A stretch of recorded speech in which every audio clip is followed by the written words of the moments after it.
म्हणजे कालच्या 22 तारखेला 22/7/2025 रोजी गुन्हा दाखल केलेला आणि गुन्हा दाखल करणाऱ्या व्यक्तीचं नाव आहे प्रमोद नंदकुमार लोखंडे.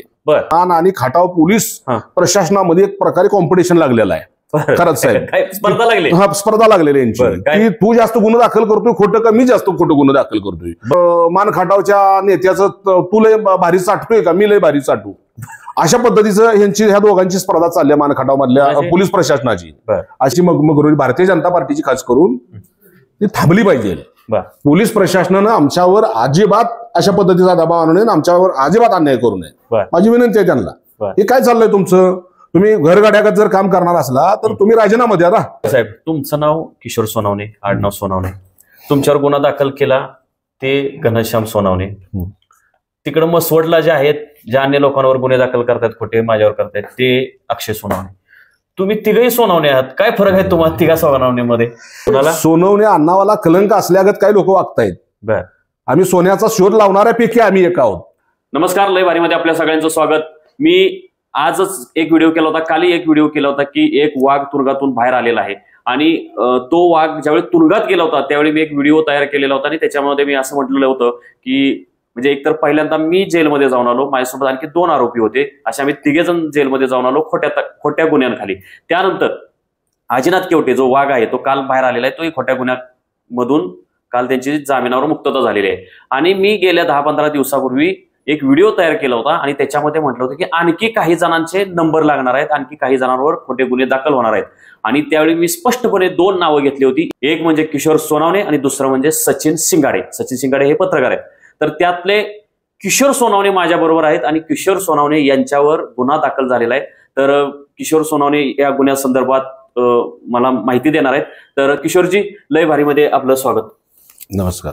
तर हे जे मान खटावमध्ये आणि एकूणच महाराष्ट्रात सगळीकडेच बघतोय आपण की विरोधकांचा आवाज दाबण्यासाठी खोटे गुन्हे दाखल करण्याचं नवी संस्कृती, हे नवा पायंडा देवेंद्र फडणवीस आपल्या राज्याचे महामहिम मुख्यमंत्री आहेत, तर यांनी हा पायंडा घातलेला आहे आणि आम्ही त्याची चटके सोसलेले आहेत. 3-4 जणांनी चटके सोसले ह्या मानखटाव मधले, राज्यभरात तर बरेच जण आहेत. आता तुमच्यावर गुन्हा दाखल झालेला आहे, तर हा गुन्हा काय आहे, कशामुळे दाखल झाला, तुमच्यामुळे कोण दुखावलेले होते, जरा सांगा महाराष्ट्रातील लोकांना. मुळामध्ये तुषारजी, मी लय भारी चॅनलला धन्यवाद देतो तुम्हाला, कारण गेल्या मला वाटतं 10/7/2025 रोजी आपणच माझी बातमी लावली होती की आता किशोर सोनावण्यांचा नंबर आहे. अशा पद्धतीचं गावगाड्यामध्ये मसवड शहरामध्ये आमच्या चर्चा, काही विघ्न संतोषी लोक म्हणजे भारतीय जनता पार्टीचे काही लोक चर्चा चौकात करत होती. आणि त्यानंतर तुमचा व्हिडिओ पाहिल्यानंतर परत मी एक पोस्ट केली व्हॉट्सअप ग्रुपला किंवा माझ्यावर खोटा गुन्हा दाखल होण्याची शक्यता नाकारता येत नाही, परंतु मी लढणारा कार्यकर्ता, मी भिणारा कार्यकर्ता नाही. छत्रपती शिवाजी महाराज, शाहू फुले आंबेडकरांचे विचार आम्ही सांगत असतो आणि ते विचार काही एवढे सहजासहजी कुणाच्या पदरात पडत नाहीत ना, आणि कोण त्यांना विकत बी घेऊ शकत नाही. आणि त्याच्यामुळे आम्ही त्या विचाराचे कार्यकर्ते आहोत. त्यामुळे आमच्यावर खोट्या नाट्या आरोपण केसेस जरी झाले तरी आम्ही तुरुंगात जाऊ, पण आमचा लढा कायम चालू ठेवू. आणि म्हणून आमचं मनोधैर्य खचल, आम्ही कोणाच्या तर पाया पडत जाऊ, ही त्यांचा जी गोड गैरसमज आहे भारतीय जनता पार्टीच्या काही पिल्लावळींचा, ते त्यांनी त्यांच्या डोक्यातनं काढून टाकावा पहिला. दुसरी गोष्ट, त्यानंतर मी मान्य 17 तारखेला म्हणजे 17/7/2025 रोजी मी जिल्हाधिकारी साहेबांच्याकडे, एसपी साहेबांच्याकडे गेलो आणि एसपी साहेबांच्याकडे जाऊन आपण युट्यूब चॅनलला दाखवलेली जी बातमी होती ती बातमी मी एक निवेदन तयार करून त्यांना दिलंय की बाबा माझ्यावर खोटा गुन्हा दाखल होण्याची शक्यता नाकारता येत नाही. आणि चौकात अशा पद्धतीची काही लोक चर्चा करत आहेत आणि त्याच्यामुळं संबंधी काही लोकांना आपण सक्त ताकीद द्यावी. कारण ह्या पहिल्यांदा तुमच्यावर आता जो गुन्हा दाखल झालाय ना त्याची माहिती द्या आणि मग नंतर आणि त्याच्यानंतर मी परत माझ्या कामानिमित्त म्हणजे वडूज कोर्टामध्ये, वडूज सेशन कोर्ट आम्हाला असल्या कारणानं मला स्वतः तिथं माझा दावा चालू आहे जागेचा, परत माझी एक केस चालू आहे. आणि मग त्या केसच्या अनुषंगानं आम्ही इथं माझ्या वकिलाच्या बरोबर आल्यानंतर इथं मला काय आमच्या गावातली मित्रमंडळी माझी भेटली तिथं, म्हणजे जी वडूज मध्ये भेटल्यानंतर मग ती कशासाठी आली होती तर आजीनाथ केवट्यांच्या जामीनसाठी आली होती. आजीनाथ केवट्यांच्या जामीनसाठी आजीनाथचा भाव आणि अजून 1-2 जण आली होती. ते मला भेटल्याच्या नंतर आम्ही आपलं चर्चा केली, तिथं बसलो, बोललो आम्ही. आणि मी माझं काम झाल्याच्या नंतर मी निघून गेलो. निघून गेल्याच्या नंतर मला काल समजलं की माझ्यावर वडूज पोलीस स्टेशनच्या हद्दीमध्ये एक गुन्हा दाखल केलेला आहे. बर. आणि तो गुन्ह्याची तारीख आहे 22 तारीख आहे, म्हणजे कालच्या 22 तारखेला 22/7/2025 रोजी गुन्हा दाखल केलेला आहे. आणि गुन्हा दाखल करणाऱ्या व्यक्तीचं नाव आहे प्रमोद नंदकुमार लोखंडे. बर. म्हणजे मला सांगा, एकीकडे भारतीय जनता पार्टी प्रचंड साधू संतांचं आव्हान ती, पण अशा खोटा गुन्हा दाखल करून घेताना इथल्या घनश्याम सोनवणे एपीआय आहे, त्यांनी वास्तविक पाहता माझ्याशी समन्वय साधायला हवा होता, माझ्याबरोबर कॉन्टॅक्ट करून माझी माहिती घ्यायला हवी होती की मी हा खरंच प्रकार केलाय का, माझा काही मी कोणावर काही शिवीगाळ केली का, मी काही कोणाला एखाद्याला अर्वच्चिक एखादा शब्द वापरलाय का. पण अशी कोणतीही खातरजमा न करता डायरेक्ट जर तुम्ही गुन्हा दाखल करायला लागला, नाही ते भानगड्या करायला लागला, तर माझ्या माहितीप्रमाणे मान आणि खटाव पोलीस प्रशासनामध्ये एक प्रकारे कॉम्पिटिशन लागलेला आहे. खरंच साहेब, स्पर्धा लागली. हा, स्पर्धा लागलेली यांची की तू जास्त गुन्हा दाखल करतोय खोटं का मी जास्त खोटं गुन्हा दाखल करतोय. म्हणजे ही जी लोक आहेत, म्हणजे माझ्यासारखे असतील, तुषार खरात स्वतः तुम्ही पत्रकार म्हणून तुम्ही भूमिका बजावता, तुमच्यासारखे असतील, मी म्हणतो परवाचा किस्सा जरी आपल्या केवट्यांचा असला तरी त्यांच्यासारखी काही लोक असतील. अशा लोकांच्यावर जाणून बुजून यांचं नामहरण करायचं, यांच्यावर गुन्हे दाखल करायचे, या लोकांना समाजामधलं बदनाम करायचं, अशी ह्या लोकांच्या मध्ये स्पर्धा लागलेली दिसते की तू फार मोठं मान खटावच्या नेत्याचं तू लय भारी चाटतोय का, मी लय भारी चाटू, अशा पद्धतीचं ह्यांची ह्या दोघांची स्पर्धा चालली आहे मानखटाव मधल्या पोलीस प्रशासनाची. अशी आपल्याला एकंदरीत परिस्थिती दिसते. परमपूज्य डॉक्टर बाबासाहेब आंबेडकरांनी ह्या देशाला दिशा दिलेली आहे, बाबासाहेब आंबेडकरांनी ह्या देशाला संविधान दिलेलं आहे. आणि भारतीय संविधान असं सांगतं की एक अपराधी म्हणजे एका निरापराध व्यक्तीला एका निरापराध व्यक्तीला शिक्षा होता कामा नये, ही बाबासाहेब सांगतायत. आणि हित स्पर्धा काय लागलेली आहे की एका अपराध्याचं ऐकून मी काय सांगतोय नीट ऐका, एका अपराध्याचं ऐकून 100 अपराधी करायची नवीन.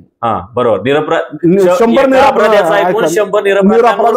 खोटे गुन्हे दाखल करायची, या लोकांची स्पर्धा चालू झालेली आहे. आणि म्हणून काय परिस्थिती आज आपण जर पाहिली तर मला वाटत नाही की बाबा ह्या लोकांच्याकडून न्याय मिळेल.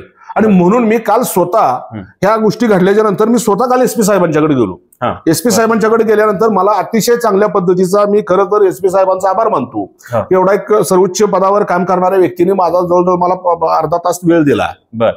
माझी सगळी ऐकून घेतली माहिती, मी सगळ्या गोष्टी सांगितल्या. तुषारची तुमची माहिती मी वस्तुस्थिती सांगितली, मी केवट्यांची माहिती सांगितली, अजून काय मान खटाव मधल्या काय पोलीस स्टेशनचं जे काही चाललेलं आहे उद्योगधंदे ह्याची सगळी माहिती आणि तपशीलवार सांगितली. आणि मग त्यांनी सांगितलं की तुम्हाला टार्गेट करण्याचा उद्देश काय आहे, कारण काय दिसतंय तर तसं. माझ्याकडे असलेली कागदपत्र ज्यावेळेला त्यांनी पाहिली त्यावेळेला साहेबांच्या लक्षात आलं की बाबा हा खोटा आहे. आणि मग ज्या वेळेला त्यांच्या साहेबांच्या लक्षात आलं खोटा आहे, तर त्यांनी विचारलं तुम्हाला टार्गेट करण्याचं कारण काय. तर मी साहेबांना स्पष्ट भाषेत सांगितलं की साहेब, जे आम्ही भाषण करतो काय लोकांना पटत नाही, आम्ही वस्तुस्थिती मांडतो, आणि ज्यांना आमचं भाषण आवडावं असं आमचं अजिबात मत नाही. बरोबर, त्यांनी आमच्या भाषणाच्या विरोधात कोर्टात जावावं, बरोबर, त्यांनी न्यायालयात दाद मागावी, आमचा काय त्यांना विरोध आहे का, अजिबात नाही. पण ही जी खोटे केस करणं आणि ही जी मान खटाव मधली जी काही दलाल आहेत, खास करून ही सांभाळलेले आहेत, इथल्या सध्याच्या राज्यकर्त्यांनी जी सांभाळलेली आहेत, त्या दलालांची सगळी डॉक्युमेंट माझ्याकडे आहेत, सगळी कागदपत्र आहेत. म्हणजे ही जी म्हणजे मान खटाव मधली ज्या माणसाच्या जीवावर ही लोक स्वतः ही करतायत, असे उद्योगधंदे करतात, कारनामे करतात, त्या माणसापासून की शेवटच्या माणसांच्या पर्यंत यांच्या बऱ्याच लोकांचे माझ्याकडे काय कारनामे आहेत. म्हणजे असे धंदे यांचे की मेलेल्या माणसाच्या ह्यांनी जागा घेतलेल्या आहेत. म्हणजे ह्या सगळ्या गोष्टी आमच्याकडे आहेत, माझ्याकडे उपलब्ध आहेत पुरावे. 8 एकर जमीन एखाद्याची असली तर 11 एकर तुम्ही दस्त करून घेतलेले आहेत. म्हणजे असे भयंकर पुरावे, असे बऱ्यापैकी पुरावे माझ्याकडे असलेले, त्याच्यामुळे ही लोक मला भेट आहेत. आणि म्हणून मला कुठं तर डॉमिनेट करायचं, मला कुठं तर अडकावायचं, खोट्या केसेसमध्ये माझं नामहरण करायचं, मला बदनाम करावायचं, आणि मी राजकारणातनं समाजकार्यातनं बाजूला जावं, हा लोकांचा उद्देश आहे. ह्याच्या पाठीमागे यांचा बाकी काय नाही की आम्हाला थंड करणे. आणि म्हणून मी परवा सुद्धा म्हणलं होतं की हा जिल्हा हा क्रांतिसिंह नाना पाटलांच्या विचाराचा जिल्हा आहे. त्याचं कारण काय तर क्रांतिसिंह नाना पाटलांनी ब्रिटिश सरकारच्या विरोधात जाऊन प्रतिसरकार स्थापन केलं होतं, आणि त्या विचाराचे पायी आम्ही आहोत, आम्हाला अभिमान आहे त्या गोष्टीचा. त्याच्यामुळे ही जी चालल्याने यांची मगमगरुरी भारतीय जनता पार्टीची खास करून ती थांबली पाहिजे. पोलीस प्रशासनानं आमच्यावर अजिबात अशा पद्धतीचा दबाव आणू नये, आमच्यावर अजिबात अन्याय करू नये, माझी विनंती आहे त्यांना. हे काय चाललंय तुमचं, तुम्ही घरगाड्यागत जर काम करणार असला तर तुम्ही राजीनामा द्या ना, आणि तुम्हाला जी वाटेल ती करा, आमचा विरोध अजिबात नाही. पण तुम्ही सरकारी खुर्चीवर बसणार, शासनाचा पगार घेणार, आमच्या गोरगरिबाच्या कष्टातनं जी काय टॅक्स मिळतो सरकारला त्यातनं तुम्हाला पगार मिळणार, त्याचा तुम्ही असं पद्धतीने दुरुपयोग करणार आमच्यावरच. आम्ही आज बी सांगतो ठामपणे की आम्ही जर गुन्हेगार असलो तर आम्ही सज्ञान म्हणून आम्हाला अधिक शिक्षा करावी. पण आम्हाला विनाकारण कुणी गुन्हेगार करण्याचं महापाप अजिबात करण्याचा प्रयत्न करू नये. पिढ्यानपिढी आम्ही अन्याय सहन केलेली लोक आहोत. बरोबर. आणि आम्ही काय असा 1000-2000 कोटीचा आमचा बिझनेस नाही. त्याच्यामुळे पोलीस प्रशासनानं आमच्या सहनशीलतेचा अजिबात अंत पाहू नये. एकीकडे काय चाललंय, सरकार देशाचे गृहमंत्री काय सांगतात खरा साहेब, परवा येऊन महाराष्ट्रामध्ये भाषण केलं त्यावेळेला म्हणले आता नक्षलवादी चळवळ संपुष्टाच्या मार्गावर आले, उंबरट्यावर आलेले. महाराष्ट्राचे मुख्यमंत्री सन्माननीय देवेंद्र फडणवीस साहेब सुद्धा असंच सांगतायत. आणि मग तुम्ही काय करता, इकडे खोटे केसेस करून ही लोक कोणाला जन्माला घालताय तुम्ही? ही लोकांनी काय करावं? तुमच्यासारखा पत्रकार एक स्वाभिमानी होता, ठीक आहे, बाबासाहेब आंबेडकरांच्या संविधानावर पूर्णपणे विश्वास असल्यामुळं तुम्ही बिघडला नाही. आज तुरुंगात जाऊन आलेल्या लोकांची काय परिस्थिती होईल? बरोबर. त्याला शासन आवर घालेल का? तुम्ही जर असं वागायला लागला तरी सरकार काय करू शकेल? बरोबर. या पोलीस काय करू शकतील मला सांगा ना.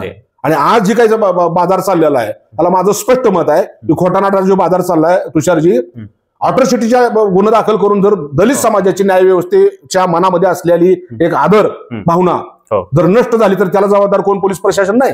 पोलीस प्रशासनाचं काय काम आहे? पोलीस प्रशासनाचं कर्तव्य आहे की ह्या देशातल्या प्रत्येक माणसाला सुद्धा सन्मानाने जगता यावं. बरोबर. कायद्याची आदरयुक्त भीती असली पाहिजे. पण तुम्ही त्याचा दुरुपयोग करू नका. तुम्ही काय चालवलेलं आहे लोक बघतायत ना उघड्या डोळ्याने. 50 तुम्ही केसेस वाटेल. साहेब तुमचं नाव किशोर सोनावणे, आडनाव सोनावणे, तुमच्यावर गुन्हा दाखल केला ते घनश्याम सोनावणे. तिकडे मसवडला जे आहेत, ज्या अन्य लोकांवर गुन्हे दाखल करतात खोटे माझ्यावर करतायत ते अक्षय सोनावणे. तुम्ही तिघही सोनावणे आहात, काय फरक आहे तुम्हाला तिघा सोनावणेमध्ये? नाही, कसं आहे, तुमच्या माहितीसाठी सांगतो, अण्णावाचा आम्ही अण्णाव बंधू आहोत. पण विचाराचा वारसा त्या दोघांना लाभलेला नाही. विचाराचा वारसा मला लाभलेला आहे. अच्छा. म्हणजे जी भगतसिंग आपले सुखदेव राजगुरू फासावर गेले, 23-24 वर्षाची मुलं आपल्या देशाला स्वातंत्र्य प्राप्त करण्यासाठी फासावर गेले, त्यांच्या मनामध्ये विचार भावना काय होती त्यांची? बरोबर. संजय राऊत आपले काय संबंध आहे? त्या माणसाचा तो माणूस तुरुंगात जाऊन आला, काहीच गुन्हा नाही बरोबर नसताना. तुषार खरात नावाचे अनेक लोक आहेत. बरोबर. तुषार खरात पत्रकार म्हणजे तुमचा काय संबंध आहे? काही नाही. तर त्या लोकांना अजिबात विसर पडलेला आहे की अरे सोनवणे अण्णावाला कलंक असल्यागत काही लोक वागतायत. आम्ही सोन्याचा शोध लावणाऱ्यापैकी आम्ही एक आहोत. ह्या प्रीती तलावावर सोन्याचा शोध लावणाऱ्यापैकी आम्ही एक आहोत, म्हणून आमचं सोनवणे आडनाव आहे. पण तुम्ही काय कोळशापेक्षा वाईट जर वागायला लागला तर काय राहणार आहे? कशातच काय राहणार नाही ना. तुम्हाला विचाराचा कसला वारसा तुम्ही? बरोबर. ही पाप करायसाठी तुम्ही संविधानाने तुम्हाला अधिकारी केलेला आहे काय करता? ह्याची जरा जाणीवून भान ठेवा आणि मग करा. माझं स्पष्ट मत आहे की तुम्ही ही जी चाललंय ते अत्यंत दुर्दैव. मी अनेक मंत्र्यांच्या गाड्या अडवलेल्या आहेत. मी स्वतः अनेक आंदोलन केलेले आहेत. आम्ही असं काय इथपर्यंत 30 वर्ष 35 वर्ष झालं. मी इथपर्यंत आता 90 पासून मी कार्यकर्ता आहे. मी इथपर्यंत आलोय म्हणजे काय सहज आलोय का? आम्ही प्रचंड ठकाटुमक खाल्लेला आहे आणि म्हणून इथपर्यंत आलोय. आणि आल्यानंतर तुम्ही जर आज राजरोसपणे आमचं अस्तित्व नष्ट करण्याचा प्रयत्न जर कोण करत असेल तर त्याला कधीच क्षमा कोण करणार नाही. धन्यवाद किशोरजी. तुम्ही ह्या ज्या खोट्या केसेस झालेल्या आहेत, कशा पद्धतीने झालेल्या आहेत याची माहिती दिली. तुमच्यावर एक गुन्हा दाखल झालेला आहे आणि आपण आशा करूयात की त्या गुन्ह्याचा तुम्हाला त्रास होऊ नये. आम्हाला तुरुंगात जावं लागलं, तुम्हाला तरी ते तुरुंगात जावं लागू नये यासाठी तुम्ही काळजी घ्या. आम्ही तुमच्या पाठीशी आहोतच. ज्यांच्यावर खोटे गुन्हे दाखल होत आहेत त्यांच्या पाठीशी आम्ही निश्चितपणे उभं राहू. आणि आपण थांबूया इथं. धन्यवाद. ओके, धन्यवाद.